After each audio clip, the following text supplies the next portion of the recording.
আসসালামু আলাইকুম বন্ধুরা, সবাই কেমন আছেন? আশা করি সবাই ভালো আছেন। আলহামদুলিল্লাহ আমরা সবাই খুব ভালো আছি। আমার এই ভিডিওগুলো যদি আপনাদের ভালো লেগে থাকে প্লিজ সাবস্ক্রাইব করবেন এবং পাশে থাকা বেল বাটনটি প্রেস করবেন। এবং ফেসবুক পেজ থেকে যদি কেউ দেখে থাকেন ভিডিওটি, তাহলে ফলো করবেন। তো আজকে হচ্ছে আমার বোন মেডিকেলে আছে ৫ম দিন। তো আজকে আমি খাবার নিয়ে যাচ্ছি। তো খাবারের তালিকায় আমাদের হচ্ছে কমন একটা খাবার, সেটা হচ্ছে করলা ভাজি। আর আমার বোনের খাবারটা হচ্ছে সিদ্ধ খাবার, আর মেডিকেল থেকে ওর খাবারগুলো দেওয়া হয়। তো করলা ভাজি করলাম, 1 কেজি করলা ভাজি করলাম, প্লাস ওখানে আলু দিয়েছি, কিন্তু দেখেন কতটুকু দেখা যাচ্ছে। আর করলা ভাজিটা আমাদের খুবই ফেভারিট। আর হচ্ছে সেই বিখ্যাত কুখ্যাত হেলন, যেটা হচ্ছে আমাদের গ্রাম্য ভাষায় নাম বলে হেলন। এটার মেইন যে নাম কি সেটা জানি না। তো এই হেলনের যে গাছটা, সেটা আমার পেজে একটা ভিডিও আছে 1 মাস আগের সম্ভবত, ওইখানে দেখতে পারবেন। গাছটা হচ্ছে বরবটির মতো হয়, তো বরবটির মতো এটা। আর এই হেলনগুলো হচ্ছে আমার বড় মামুনি দিয়েছে।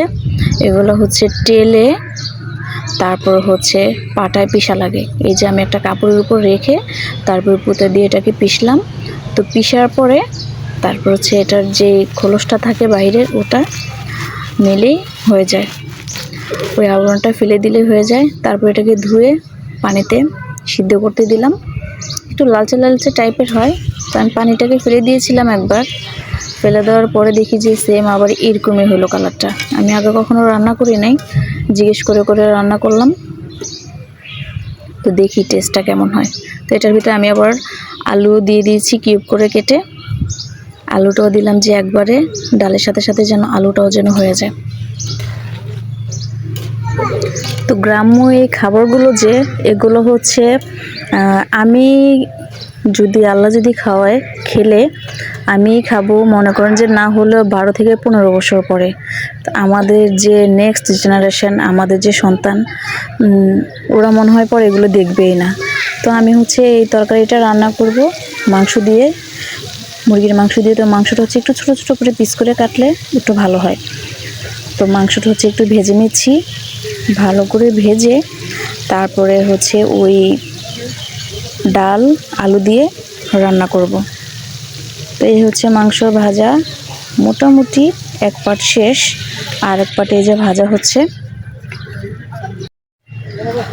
বন্ধুরা, লাস্ট 5 দিন যাবৎ আমি যে ভিডিওগুলো যে দিচ্ছি, খুবই কষ্ট করে ভিডিওগুলো দিচ্ছি। তো যেহেতু একটা কাজে নেমেছি, তাই কাজটা তো কমপ্লিট করা লাগবে, ওটার রুলসও আছে। তাই রুলস অনুযায়ী রেগুলার ভিডিও আপলোড দেওয়া লাগে। আমি খুব কষ্ট করে ভয়েস দিচ্ছি প্লাস ভিডিও করছি। এটা হচ্ছে মেডিকেলের যে আউটসাইড ব্যাকওয়ার্ড ছাত্রনিবাস আছে, ওই ছাত্রনিবাসে ওইখানে বাগানে বসে বসে দিচ্ছি। নানা রকম শব্দ, মানুষ আসে যায়, বিমানের শব্দ।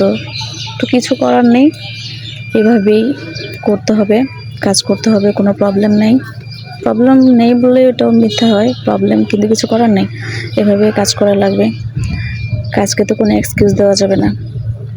আসলে একটু কষ্ট হলেও কিছু করার নেই, কাজ তো কাজই করা লাগবে। তো কথা বলতে বলতে আবার রান্নায় চলে আসি।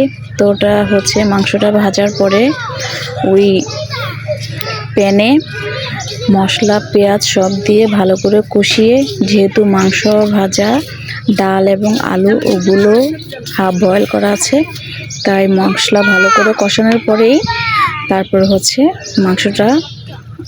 মাংসটা একটু কষিয়ে তারপর হচ্ছে আলু আর যে ডালটা যে সিদ্ধ আছে ওটা ঢেলে দিলেই মাখো একটা ঝোল হবে।